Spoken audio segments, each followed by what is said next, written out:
Hi everyone, I'm Simon. I head up the EMEA team at Skai. Going to be talking today to Steve Edwards from Tesco Media. Should be a good conversation. I hope you enjoyed. Well, Steve, welcome. Great to see you. Tell us a little bit about yourself and your role. Yeah, sure. So my name's Steve. Thanks for having us. I am a born and bred Leicester City fan. Father of 6, so you know, busy at home, busy at work. I spent the last 10 years or so in the retail space. Yeah. So I spent 9 years of that at Amazon, and most recently about a year and a half or so at Tesco Media, where I'm at right now. My formative years were in out of home. Yeah. But on the digital side of out of home, I still love out of home. We still work really closely with out of home partners. Spent a number of years there, and then moved into digital. But as I say, like last 10 years in the retail space and in the retail media, tech and data space. So yeah, okay, that's me. Great. Thank you for the intro. Tell us, before we get into it, I'm interested to know about the beer that you've chosen here. Yeah, it looks serious, doesn't it? It's actually not serious at all. It's like 3.4. It's a Verdant, and you cannot see through it. So I don't know if you can see that. It's just, you can't see through that. But it's very nice, very easy pint. Nothing too serious. I've quite a bit of work to do this afternoon, so I just want to make sure I didn't take it. I didn't go crazy. Fair enough. Yeah. Great. It's nice. I'm enjoying it. So before we jump in, tell us more about this pub, this location. What drove it? So we're in the Blue Maids. Yeah. I'm a Leicester City fan. They are in many ways my Blue Maids.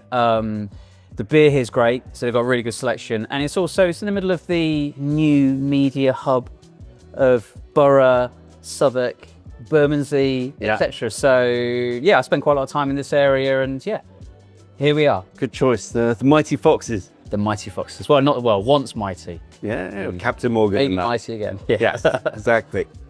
Right, and then finally, peak of the week. What's a highlight, either personally or professionally, from the last week? Yeah, so professionally, we are just going into our kind of like annual planning. So Tesco has this slightly strange financial year which runs 1st of March to end of February. Yep. And so we're starting to sit down and have conversations. So I run all of our agency partnerships. This is the time of year where we sit down and figure out, what have we been doing that's working really well? What do we want to be doing going into next year? So we've had some brilliant meetings this week with some of our key partners on setting the agenda for next year, which is great. Great. Yeah. Well, let's jump into it. Yeah. Okay. So when we last spoke, you talked a lot about unification of the different modules or elements of retail media. Yeah. Tell us more about what's driving that. Is it client-based? Is that feedback coming through? And what are the steps that you're taking to make that happen? Yeah. We work in a really interesting market segment in retail media that's undergoing a rapid amount of change and transformation, really high-velocity growth area, which is amazing to be part of. Yep. But I also think it's fair to say that it's an incredibly confusing space, especially when you think about CPG advertisers and the way in which agencies kind of operate with those CPG advertisers. So there are a lot of different teams, there's a lot of different decision makers, there's different budgets, there's silos. For sure. Some clients are more integrated than others. But the consistent theme that we hear is, how should we organize ourselves for success? Like, how do we put the component parts of trade, commercial, shopper, e-commerce, media, brand, data together? Yeah. Right? Which is, again, not easy, but it's the right conversation to be having. Yeah. And how do we organize ourselves to be able to do that? And then how do we not just set the foundations for success, but also have the right kind of measurement frameworks to do that? So a lot of the work that we're doing is really figuring out, how do we create the conditions to collaborate really effectively with a wide variety of stakeholders. Okay. And that also then plays out into the kind of technology space. You know, the partnerships we have with people like Skai, which are designed to create common interfaces and common entry points to enable people to more easily and efficiently manage the retail media business that they're doing with us today. So, okay. Yeah, I mean, it's work in progress. Sure. There's a lot of work that needs to be done, but I would argue that the ways of working conversations with clients and agencies and how to put those component parts together is probably the most common question that we get day to day, week to week. That makes sense. And actually, I think this isn't new for Tesco, right? Clubcard is marking its 30th anniversary this year. Happy anniversary, right? Thank you very much. No worries. And just within that, there's just a huge amount of data assets that you have, right? The unifications we talked about of the different parts. Just want to understand a little bit more about how you bring everything together utilizing that Clubcard data. Yeah, so everything I was talking about before in terms of how do we put all these component parts together. So, we have this sort of positioning that we've had for quite a while now, which is sofa to store. So we have all these on-site, off-site, in-store touch points that really enable us to reach customers at every stage of the media consumption shopping journey, right? Yep. And that's great as a narrative, but it only really works if you have like that common understanding of the customer. Yes. And you get that through Clubcard, right? So as you say, Clubcard is not new. It was our 30th anniversary I think it was Valentine's Day this year. So we're nearly 31. Got it. And so that enables us to create this really rich and really deep understanding of customers at every different stage of their customer journey. And without that, our ability to put all these component parts together and help to answer some of those questions around, and we still talk about the funnel, right? The funnel is dead, long as the funnel. Yeah. About full funnel marketing and about how above the line or brand activity works with lower funnel or performance activity. You can only do that if you have that common identifier. Yeah. And that enables us to do things that we think are incredibly important but really unique. Being able to connect things like off-site exposure to somebody purchasing in store, right? And that allows us to do some really interesting and creative things with insights, and with the insight products that we build and that we work with partners to help inform planning cycles, help to inform major brand releases, new product development, et cetera, all the way through to activation through audiences, category audiences, predictive audiences, et cetera, optimization, and then really critically in the measurement space. So yeah, it's the glue that really holds our proposition together, and it's also incredibly scaled. We're talking about 24 million households have a Clubcard. Yep. 84% of everything that's sold in the Tesco environment has a Clubcard attached to it. So that gives us a really great opportunity to provide relevance to advertisers and also importantly to customers. Yeah, makes a lot of sense. And then one of the other newest developments, and we saw this at the upfronts that you did recently, is the generative AI-powered creative studio. Yeah. So tell us more about the motivations behind that and what that is solving for. Yeah. This is a really important release for us. There's a lot of focus and there's a lot of excitement from our clients and agencies about what we're doing here, because if you think about that sofa to store proposition and all of those touch points, right? We have existing partnerships with broadcasters, with social channels, out home. We have connected store proposition as well as our e-commerce proposition. Yep. That creates this really varied canvas to tell stories, right, and to communicate to customers. But also what it does is creates a whole load of complexity from a creative and from a production perspective. Yeah. And we also have, and this is a really important part of our business, very clear and persistent policies around creative and how that creative appears in those different environments. Yeah. And how that creative feels natural and native to customers when they're engaging with it, when they're seeing it. Yeah.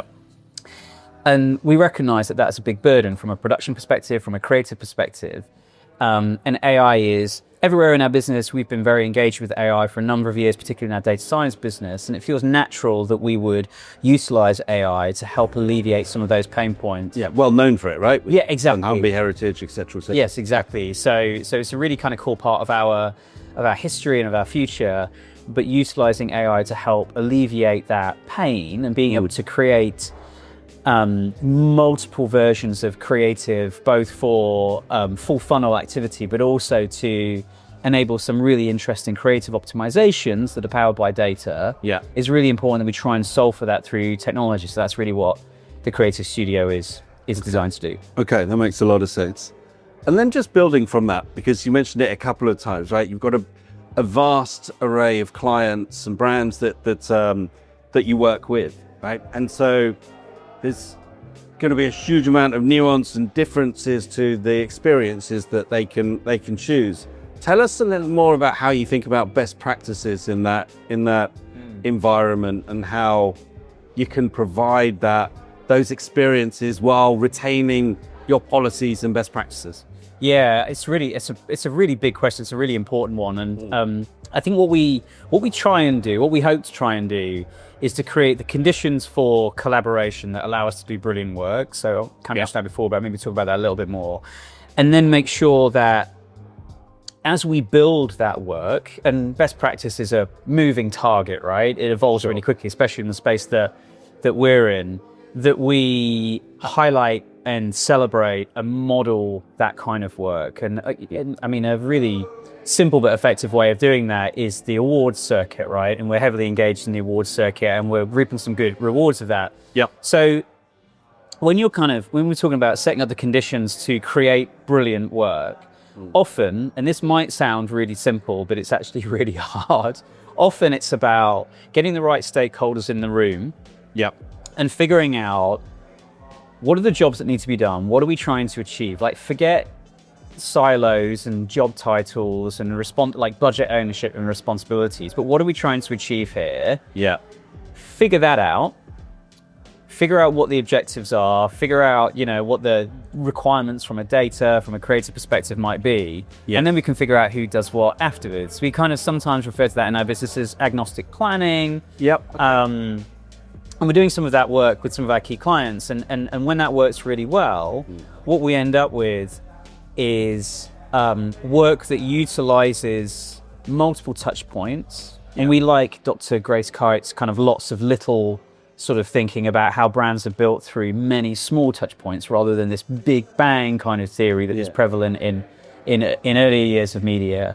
That then results in things that really resonate for our customers, but also deliver results for our clients. And there's there's a few examples of this, but the one that I think we're spending a lot of time talking about in market at the minute, and it's recently been part of kind of awards programs that we've been involved in. Some of the work that we've been doing with Nestle and with Kit Kat, with MPD, where they utilize a wide variety of our touch points, everything from out of home all the way through to how they utilize our data and our kind of audiences in social. And that's really enabled them with open minds, who are at the center of that task around kind of planning and strategy and activation, to deliver a brilliant campaign that is really starting to turn the heads of the industry in terms of the awards circuit, but also, and let's not forget this, real results that it's driving for product sales in Tesco stores. So being able to balance that out is kind of really important. But there are many, many examples of this that we're doing across the market. But yeah, it's work in progress, but we're pretty pleased with how it's going. Yeah, that sounds great.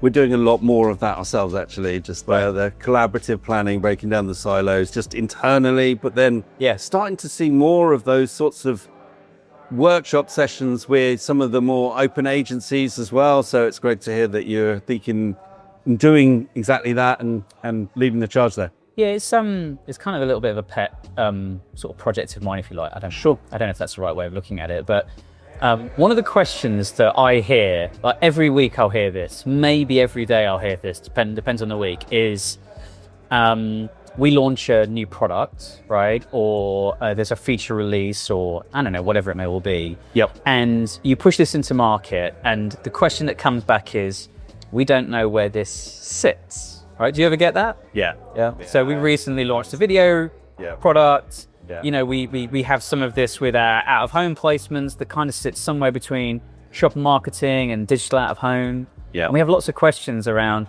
where does this sit? And I guess what that says to me is there's a lot of people trying to work out how do they organize themselves for success in the retail media space. Yeah. But it's also a massive opportunity to collaborate.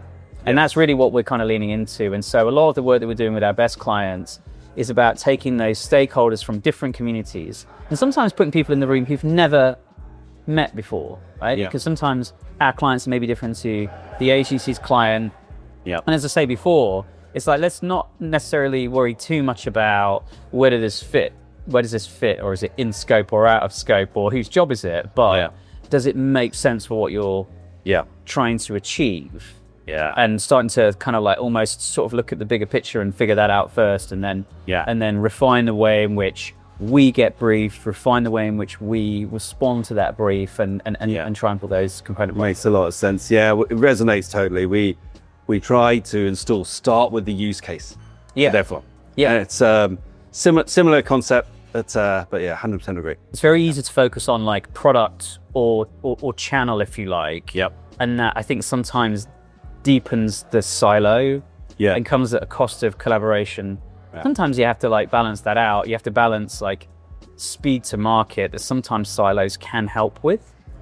And I agree. And integration. It sometimes depends on the client, the agency, the use case, the brief, the product. But when and where we can, we're trying to collaborate as much as possible. Understood. Makes perfect sense. So, final question from me is looking into the future. Love to get your thoughts on the big changes that you see, the next horizons. Where's it going within the retail media space? Talked a little bit about omni-channel and the component parts. Love to just get your view around where we're heading. Yeah, so I could probably answer this a number of different ways, right? So there's so many interesting things that are happening in our business and in the wider kind of, retail tech data industry, but for simplicity's sake, I'll maybe focus on one thing. Fine. So I don't think the retail media community talks about creative enough, right? I think it's often, I understand where it comes from, right? But it's often easy to pigeonhole retail media as a transactional environment, kind of somebody else's job, clever kids in the corner of the agency, they do retail media, right? And I think we need to talk about creative storytelling. I think we need to talk about, what does most effective creative treatments look like in aisle, right? Like aisle for creative, if you like. What does influencer and creator content look like within the retail space, within the retail environments? And a key component part of that, and something that like back in my days at Amazon, I never experienced this, and my mind's been blown at Tesco around this, is the power and the potential of the store environment for creative storytelling. And so there's a lot of effort in our business at the minute being put on how do we look at that environment as a media channel, right? Both in terms of, looking at that environment differently from a measurement perspective, but also from a creative perspective, from an experiential perspective. You'll probably seen some of the work that we've been doing over the course of the past year and a half or so to wrap our stores or to create really interesting experiences with media, with these vast spaces that millions of people are visiting every day or every other day. We think there's a massive opportunity there. We've been heavily investing in this channel to digitize this channel, so more screen inventory. That obviously has benefits from a sustainability perspective, but in terms of the creative dynamism that you can deliver in that environment, it's massively important.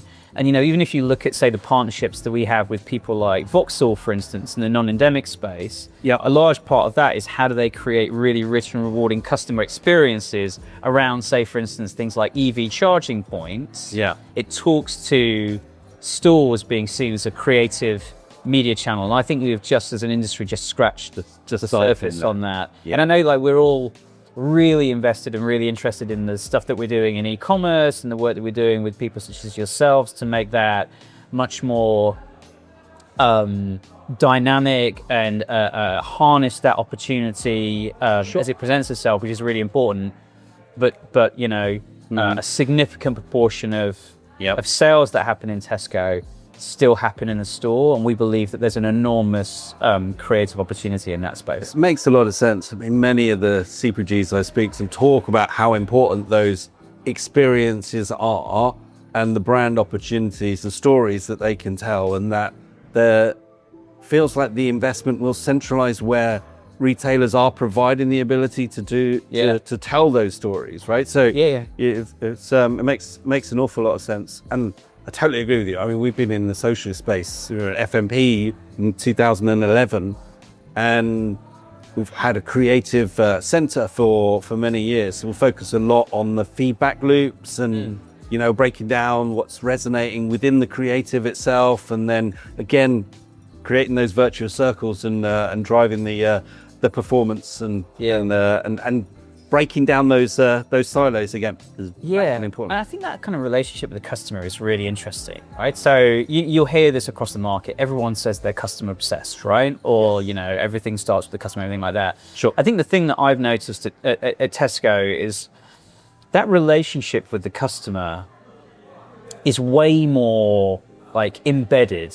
If you just go into a Tesco store and you see the amount of work that we do in individual stores with like local communities and local charity initiatives, you see the conversations that get played out between members of staff and customers, right? Yeah. What we try and do is we really think about that relationship with the customer in everything that we do. And sometimes that might mean that we're a little bit more deliberate in terms of the way in which we take things to market, and we're a little bit more, kind of understanding of what that impacts on the customer is. But our view is customer trust comes before anything else. Right? If we don't have that trust with our customers, then we don't have a media business.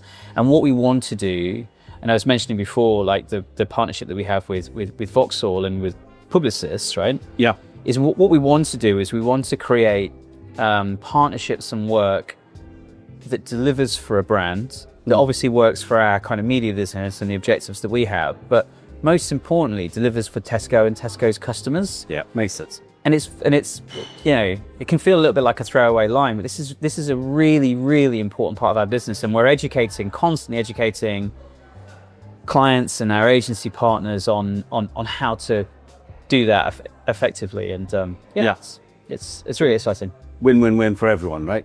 You got it. Yeah. Understood. Yeah.